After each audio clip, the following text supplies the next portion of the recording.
Imagine waking up before sunrise in the Sonoran desert. It's dark, it's cold, and somewhere out there could be the mule deer buck that you've traveled hundreds or even thousands of miles to hunt. But this isn't your typical whitetail hunt. You're dealing with mountains, desert, cactus, long glassing sessions, and some of the most sought-after mule deer in North America. So what is Sonora mule deer hunting actually like? Let's break it down. Southern Sonora is a completely different hunting environment from what many hunters are used to. Instead of thick hardwood forests or agricultural fields, you're looking at rugged desert country broken up by mountains, hills, and thick vegetation. And somewhere in all that country, there are mule deer. A huge part of the hunt can be spent behind binoculars or a spotting scope. You might sit on a ridge as the sun comes up and slowly pick apart the landscape. Rock, brush, shadows. Every little patch of cover has to be checked. And you're not necessarily looking for a giant buck standing in the open.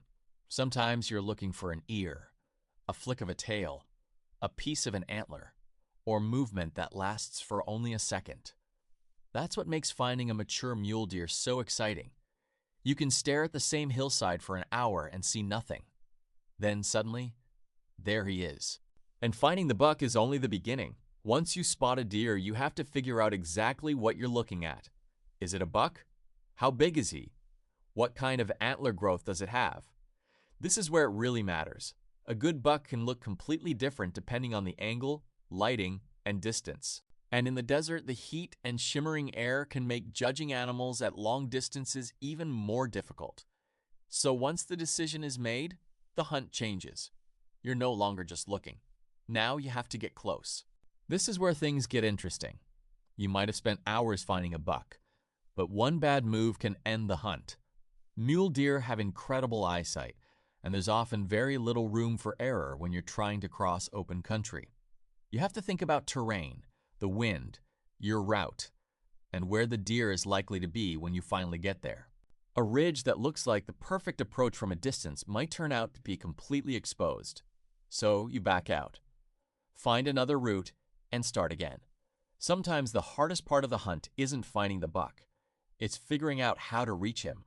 So why travel all the way to the Sonora for mule deer?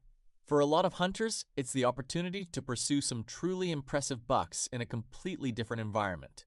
It's not just about the size of the antlers, it's the entire experience.